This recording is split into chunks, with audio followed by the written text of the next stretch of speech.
Per year ఇక్కడ production జరుగుతూ ఉంటుంది. At the same time and జనరల్గా 5.5 టెరావాట్ అవర్స్ మాత్రమే ఇక్కడ ఉత్పత్తి చేస్తూ ఉంటారు అంటున్నారు. అంటే 5 నుంచి 8.7 చేయగలుగుతారు.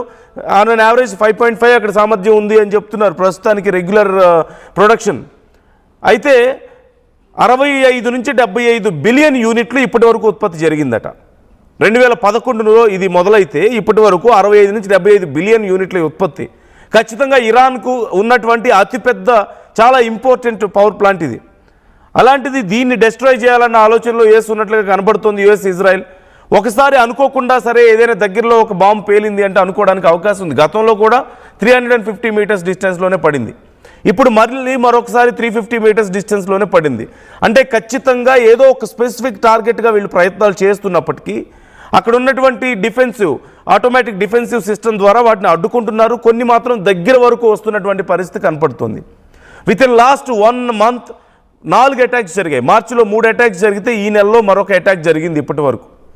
అంటే అక్కడ న్యూక్లియర్ రేడియేషన్ లీక్ చేయాలన్న ఉద్దేశంలో అమెరికా ఉందా? కొన్ని లక్షల మంది ప్రజల ప్రాణాలను సైతం ఫణంగా పెట్టడానికి కేవలం ఇరాన్లో మాత్రమే కాదు, వాళ్ళ మిత్ర దేశాలైనటువంటి గల్ఫ్ దేశాలలో కూడా లక్షల మంది ప్రాణాలు, కోట్ల మంది ప్రాణాలు తీయడానికి అమెరికా సిద్ధం అవుతుందా? ఇదే ప్రశ్న ఇక్కడ ఉత్పన్నం అవుతుంది. నా కొలీగ్ కళ్యాణ్ కూడా మనతో జాయిన్ అవుతున్నారు. మరికొన్ని డీటెయిల్స్ మనతో షేర్ చేసుకునే ప్రయత్నం చేస్తారు. ఒకవేళ రేడియేషన్ లీక్ అయితే అక్కడ ఉన్నటువంటి గల్ఫ్ దేశాల మీద, ముఖ్యంగా అరబ్ దేశాల మీద ఎలాంటి ఇంపాక్ట్ ఉంటుందో నేను మీకు ఒక వీడియో ద్వారా చూపించే ప్రయత్నం చేస్తున్నాను. It's an AI generated video of course. ఆ వీడియో ద్వారా ఇంపాక్ట్ ఏ రేంజ్లో ఉంటుందనేది నేను మీకు చూపించే ప్రయత్నం చేస్తున్నాను. ఇక్కడ బుషేర్ పవర్ ప్లాంట్ కనుక డిస్ట్రాయ్ అయితే పరిస్థితి ఎలా ఉంటుందో. కళ్యాణ్ జాయిన్ అవుతున్నారు, నా కొలీగ్. కళ్యాణ్, అంటే ఇక యుద్ధంలో ఎంత నష్టానికైనా ఓడిగట్టడానికి సిద్ధమవుతుందా? ఎంతకైనా తెగించడానికి ఇజ్రాయెల్ అండ్ యుఎస్ సిద్ధమవుతున్నాయా? అవసరమైతే ఇరాన్లో రేడియేషన్ లీక్, ఇది ఒకసారి అనుకోకుండా ఒక బాంబు దగ్గరలో పడిందంటే అర్థం చేసుకోవడానికి ఉంటుంది. కానీ it's been 4 times in last 1 month 4 attacks జరిగాయి. అండ్ ఆల్మోస్ట్ ఇదే 350 మీటర్స్ డిస్టెన్స్లోనే ఈ బాంబ్స్ పేలుతూ వచ్చాయి. సో అతి త్వరలో డైరెక్ట్గా పవర్ ప్లాంట్ను కూడా కొట్టే ఆలోచనలో ఉందా? అండ్ లక్షల మంది ప్రాణాలైనా సరే బలి ఇవ్వడానికి సిద్ధంగా ఉన్నారా? అంటే ఈ యుద్ధంలో గెలవలేక చివరికి ఇలాంటి ఐడియాస్కి ఏమైనా వస్తున్నారనుకోవాలా యుఎస్ కానీ ఇజ్రాయెల్ కానీ?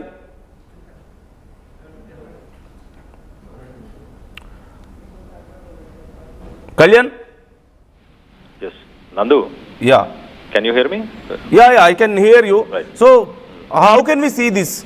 కళ్యాణ్, అంటే యుద్ధంలో ఇక డైరెక్ట్గా గెలవలేమని తెలుసో లేకపోతే ఇలా కంటిన్యూగా యుద్ధం చేయలేకనో చివరికి ఇరాన్ని ఇలా రేడియేషన్ లీక్ చేసైనా కంట్రోల్ చేయాలనుకుంటున్నారు. అవసరమైతే వాళ్ళ మిత్ర దేశాలు అరబ్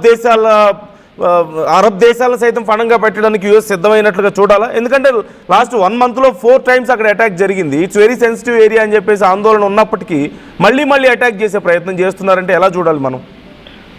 రైట్ నందు, యాక్చువల్గా ఈ స్ట్రైక్స్ ఏవైతే ఉన్నాయో April 4th ఎర్లీ మార్నింగ్ ఇటు శనివారం ఎర్లీ మార్నింగ్ అవర్స్లో కూడా 4th స్ట్రైక్ జరిగింది. ఇటు అటమిక్ ఎనర్జీ ఆర్గనైజేషన్, ఇరాన్కి సంబంధించిన అటమిక్ ఎనర్జీ ఆర్గనైజేషన్ కూడా కన్ఫర్మ్ చేసింది ఒక సెక్యూరిటీ గార్డ్ చనిపోయాడు. అలాగే ఇక్కడ ఒక సపోర్టింగ్ బిల్డింగ్ ఏదైతే ఉందో అది కూడా డ్యామేజ్ అయిపోయింది. కానీ మెయిన్ రియాక్టర్ అలాగే ఎనర్జీ ప్రొడక్షన్ క్యాపబిలిటీస్కి సంబంధించిన ఆ రియాక్టర్స్ అన్ని కూడా ప్రస్తుతానికి కంప్లీట్గా అవన్నీ అన్ఎఫెక్టెడ్, అవన్నీ సేఫ్గానే ఉన్నాయని చెప్తున్నారు. కానీ బ్రాడర్ ఒకసారి మన కాంటెక్స్లో చూస్తే కనుక ఇటు 4th time బుషేర్ ఫెసిలిటీని అమెరికా టార్గెట్ చేసింది. 36వ రోజు అని చెప్పొచ్చు వార్కి సంబంధించి, 36th day రోజు కూడా. ఇటు పెట్రోకెమికల్ హబ్ ఒకటి, అలాగే బందా ఖామీర్ అనే ప్లేస్లో ఒక సిమెంట్ ప్లాంట్ని కూడా ఇటు ఇజ్రాయెల్ స్ట్రైక్స్తోని మొత్తానికైతే వాటిని కూడా డిస్ట్రాయ్ చేసింది. సో ఓవరాల్గా ఇటు బుషేర్ మీరు అన్నట్టే యాజ్ ఇట్ ఈస్గా ఇటు బుషేర్ పవర్ ప్లాంట్ ఒక 1000 megawatt సంబంధించిన ప్రెషరైజ్డ్ వాటర్ రియాక్టర్. ఈ రియాక్టర్ని కనుక ఒకవేళ ఇటు మిసైల్స్ కనుక హిట్ చేస్తే అయోడిన్ 131, సిసియం 137 లాంటి ఐసోటోప్స్ అంటారు, ఇవి రేడియో యాక్టివ్ ఎలిమెంట్స్ అని చెప్పొచ్చు. ఈ రేడియో యాక్టివ్ ఎలిమెంట్స్ పక్కనే ఇటు బుషేర్ అంటే ఇటు పక్కనే ఉన్న పర్షియన్ గల్ఫ్లోని సముద్రంలో కలిస్తే కనుక ఇటు యునైటెడ్ అరబ్ ఎమిరేట్స్ అలాగే సౌదీ అరేబియా, ఇవి రెండింటికి సంబంధించి డీసాలినేషన్ వాటర్ ప్లాంట్స్ అన్ని కూడా అక్కడే ఉన్నాయి కాబట్టి వాటికి ఎఫెక్ట్ అవుతుంది. అట్ ద సేమ్ టైం ఇటు గల్ఫ్ కంట్రీస్, మిగతా గల్ఫ్ కంట్రీస్ మనం ఒకసారి చూస్తే కనుక ఇటు సౌదీ అరేబియా, కువైత్, ఇరాక్, ఇక్కడున్న సివిలియన్ పాపులేషన్ కూడా ఈ గాలిలో ఈ రేడియో యాక్టివ్ ఎలిమెంట్స్ స్ప్రెడ్ అవ్వడం వల్ల ఇక్కడ ఉన్న సివిలియన్స్ కూడా చనిపోయే అవకాశం ఉంది. సో లక్షలాది మంది చనిపోయే అవకాశం ఉంది. ట్రంప్ కావాలనే ఇలా న్యూక్లియర్ ప్లాంట్ని టార్గెట్ చేస్తామంటూ అన్ఇంటెన్షనల్గా చేసే ప్రయత్నం చేస్తున్నారు. ఇటు న్యూక్లియర్ ప్లాంట్ ఒకసారి మనం చూస్తే, రియాక్టర్స్ ఒకసారి మనం చూస్తే వాటిని చాలా పటిష్టంగా ఆ వాల్స్ కావచ్చు, అక్కడ ఉన్న మెటల్స్ కావచ్చు, అవన్నీ కూడా ఒక ప్లేన్ వచ్చి క్రాష్ అయినా కూడా అవి వాటిని నిలదొక్కునే స్ట్రెంగ్త్తోని వాటిని బిల్డ్ చేస్తారు. అయినా కూడా కానీ బంకర్ బస్టర్ బాంబ్స్ కానీ ఇలాంటి బాంబ్స్ కనుక వేస్తే ఆ రియాక్టర్స్ ఖచ్చితంగా డ్యామేజ్ అవుతాయి. అక్కడ ఉన్న రేడియో యాక్టివ్ ఎలిమెంట్స్ అన్ని కూడా ఇటు వాటర్, ఎయిర్ రెండు స్ప్రెడ్ అయ్యి, రైట్ సైడ్ ఇమేజ్లో కనిపిస్తున్నట్టు రెండు స్ప్రెడ్ అయ్యి పక్కన ఉన్న ఈ గల్ఫ్ దేశాలన్నీ కూడా, అమెరికాకు సంబంధించిన ఫ్రెండ్స్ అని చెప్పాలి, లేకపోతే అలైస్ అని చెప్పాలి, ఆ గల్ఫ్ దేశాలన్నీ కూడా ఇంపాక్ట్ అవ్వగలుగుతాయి. ఇటు అమెరికా మాత్రం దీని మీద ఎలాంటి స్టేట్మెంట్ రిలీజ్ చేయట్లేదు. అది యాక్సిడెంటల్గా జరిగిందా? ఒకటి మనం గమనించాల్సింది ఏంటంటే నందు, గతం నుంచి మనం చూస్తే కనుక ఆయిల్ రిఫైనరీస్ని టార్గెట్ చేయొద్దంటూ ఇటు ట్రంప్ చెప్తుంటాడు. ఆయిల్ రిఫైనరీస్ టార్గెట్ చేయడం నాకు ఇష్టం లేదని. కానీ ఇజ్రాయెల్ ఆయిల్ రిఫైనరీస్ని డైరెక్ట్గానే టార్గెట్ చేస్తూ వచ్చింది. ఇటు ట్రంప్ ఎలక్ట్రిసిటీకి సంబంధించిన పవర్ ప్లాంట్స్ని నేను టార్గెట్ చేస్తాను, ఇరాన్లో ఎలక్ట్రిసిటీ లేకుండా చేస్తాను, స్టోనేజ్కి పంపించే ప్రయత్నం చేస్తాను అంటూ ట్రంప్ స్టేట్మెంట్స్ చేస్తుంటాడు. కానీ నాకు తెలిసి ఇది మోస్ట్లీ నెతన్యాహు చేసిన స్ట్రైక్స్ అయి ఉండొచ్చు, నెతన్యాహు ఇచ్చిన ఆర్డర్స్ అయి ఉండొచ్చు. ఎందుకంటే ఇజ్రాయెల్కి అమెరికాకి మధ్య కొంత కోఆర్డినేషన్ అయితే మిస్ అవుతున్నట్టు గతంలో జరిగిన ఇన్సిడెంట్స్ కానీ స్టేట్మెంట్స్ అని మనం చూడొచ్చు.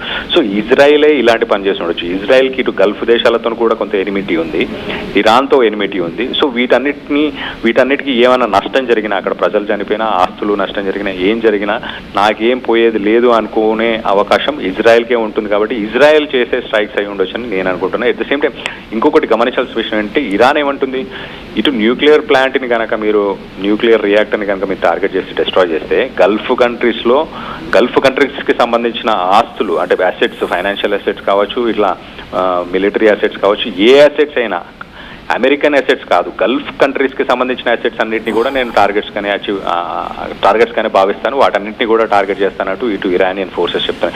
మొత్తం మీద ఇటు సిచ్యువేషన్ అయితే కొంత ఎస్కలేట్ అవుతూనే ఉంది, కొంత హై టెన్షన్ సిచ్యువేషన్ అయితే చాలా క్లియర్గా అర్థమవుతుంది.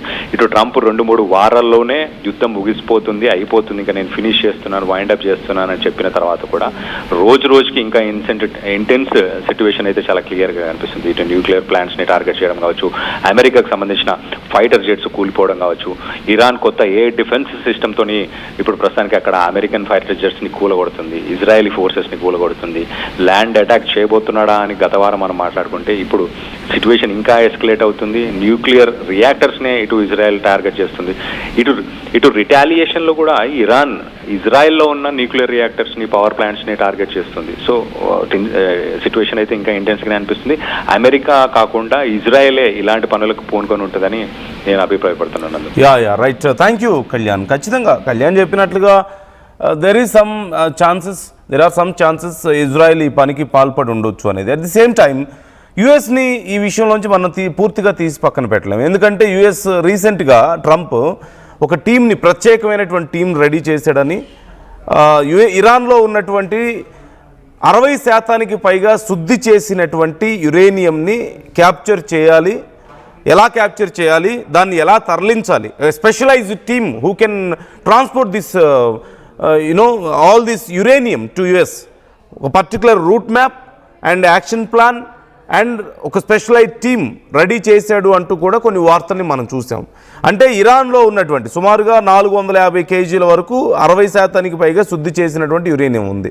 If they can do it till 90%, 90% కనుక వాళ్ళు రీచ్ అయ్యారంటే మనకి తెలిసిందే న్యూక్లియర్ బాంబ్స్ వాళ్ళు తయారు చేయగలుగుతారు. సో ఇప్పుడు దాన్ని క్యాప్చర్ చేయడానికి యుఎస్ ట్రై చేస్తుంది. At the same time Trump చాలా లాస్ అవుతున్నాడు, అవునన్నా కాదన్నా. వాళ్ళ ఫైటర్ జెట్స్ ఒకదాని తర్వాత ఒకటి దెబ్బతింటూ వస్తుండడాన్ని మనం చూస్తున్నాం, ఫైటర్ జెట్స్, హెలికాప్టర్స్ అన్నీ కూడా. సో వాళ్ళ మిజైల్స్ సైతం కొన్ని ఇంటర్సెప్ట్ చేయగలుగుతుంది చాలా వరకు ఇరాన్. ఇలా లాంగ్ టైం వరకు యుద్ధం కొనసాగే పరిస్థితి కనపడుతుంది. మరొక 2-3 వారాల పాటు ఇలా కొనసాగినా మనం పెద్దగా ఆశ్చర్యపోవాల్సిన అవసరం లేదు.